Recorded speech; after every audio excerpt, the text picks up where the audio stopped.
is back. Looks like I caught him just in time. Good thing I didn't fly just yet. Touchdown.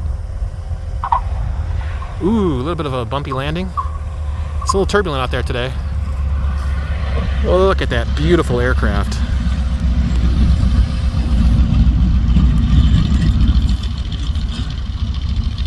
All right. Let's wait for him to turn around. We're not going to do any flying until he's out of the way, because we don't want to be in his way.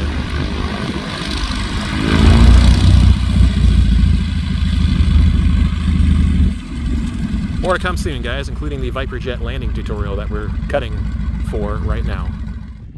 Hey guys, welcome back. It's John without the H back at my local airport. And we are going up to do a tutorial on how to land and take off with an EDF jet. The Viper jet's a really good jet to feature for this kind of thing because it has very docile handling characteristics when you set it up correctly. Stabilizer normal. And when I say correctly, I'm talking about having crow on the wings, because this jet has severe tip stall characteristics at low speed. The crow, for those of you who don't know, is reflexing ailerons, meaning they both point up, as you can see here.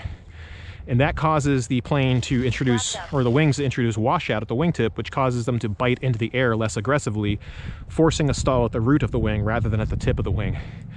When you stall at the tip of the wing, generally speaking, you're going to drop that wing, and that plane's going to go right into the ground.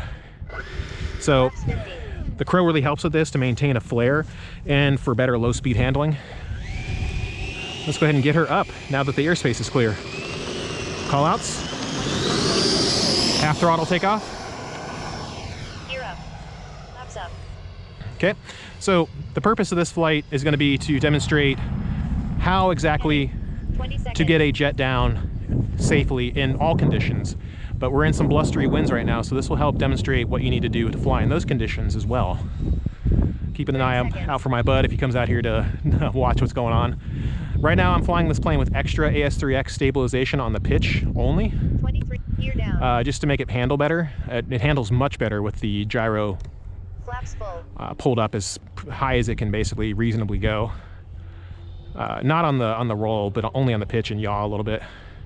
Okay, keep your thrust on the approach. Make sure your wings are level. You can fly a lot slower when your wings are level. Keep your thrust up. Pull your gear back up. Make your turn out of the pattern. Or out of the runway, anyway, that is.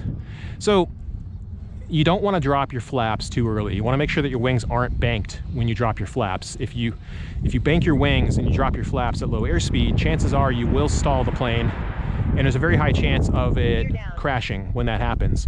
And again, I maintain that a lot of people don't understand what's happening, and they think it's a radio or electronic failure of some kind, but it's really an aerodynamic stall.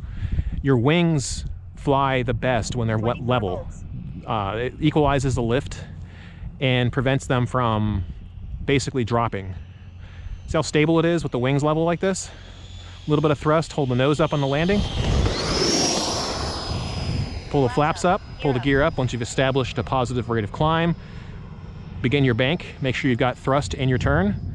Light, gentle corrections throughout. You want the plane to fly, you don't want to fly the plane. I know that sounds counterintuitive, but if you're janking the plane around too much, you're going to disrupt airflow over the wings. And that's not good. You don't want to disrupt the airflow. That's when bad things tend to happen. You end up dropping a wing, the plane crashes, and then you get all angry and, you know, depressed maybe. Now that the wings are level, flaps are coming all the way out. Got a nice glide slope at about 6% right now, leveling out to 4%, leveling out to 3%, right where we need to be. Holding power. Hold the nose up on the approach. See we're nose high right now. Flaps up, gear up. We're on a 6000 Z pack, by the way. For those of you who don't have the confidence to fly jets, it's really not that hard. Once you've configured your jet to fly well, you have really very little to worry about. And over control is going to be your #1 enemy in both takeoff and landing. So try to use gentle corrections. Gear-based rates with high expo help with this at 70% value with gear out. That's what I'm flying right now. Getting really, really, really smooth and precise landings here. I would actually take off and land in different directions, but the wind is coming predominantly from behind me. Hold the nose up on the approach, a little unstable. There we go. Kiss the ground with the wheels. Flaps up. Gear up. Okay, make our bank out. It's okay to float down the runway a little bit. 22.4 volts. Just try not to smash the wheels into the ground. Okay, we're going downwind at half throttle. Pull the gear out early. Okay, we're going to make our base leg, and then we're going to come on to final. The biggest things I can tell you when it comes to landing a jet is A, you want to make sure that your wings are level before you drop the flaps to reduce the possibility of stalling the jet. You want to use small corrections to guide the plane rather than force it. 23.1 volts. And use a little bit of thrust, and it will fly just fine. 4 minutes. A little bit of, Flaps up. what do you want to call it? Gear up. Flare at the end helps too. That was actually my worst landing yet because I was predominantly talking and not paying attention to what I was doing. Okay, dropping the gear. You can see my friends over there watching me fly. It's nice to have pilot friends. I can't wait to get a video of me flying with them in the plane. Okay. Throttle back, throttle back up with the flaps out. You guys probably can't see it too well. I'm sorry for the GoPro quality, but I think landing tutorials are really helpful. And with Scott in New York City, I kind of had to do what I could to get something out for you guys. Okay, keeping the thrust up. We're about quarter throttle right now. Letting the plane gently come down.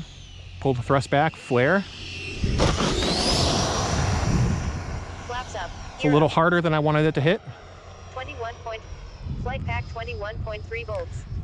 I apologize again in advance for this just being 22.1 volts. another touch and go series, but I know some people really like seeing this stuff, and I know some people really need help with their landings. So I hope this kind of helps give you an idea of what to do. Really, all of this is proper setup to let the plane perform to its actual potential, and then just using light corrections the whole time. If I had a second camera, I'd show you what I was really doing with my hands. I'm barely moving them. Okay. 22.8 volts. About a quarter bit of throttle on the approach. Hold the nose, begin to flare as we get closer to it. Pull the flaps up, gear back up. Again, I maintain it is very critical that you always keep thrust in your bank. As your wing drops, the need for more airspeed becomes even more apparent. Banking is one of the #1 times when a plane's going to crash. You can see examples from, I believe it's I Just Got Here, when he was going really slow. The second he banked the wing to go into a turn to land, or just to turn, is when the plane crashed at about 20 feet up in the air. It just spiraled down immediately. You can fly these things for quite a while, even very slowly on like when the wings are level, but you can't do it when you bank. You have to have a ton of thrust to get around it sometimes.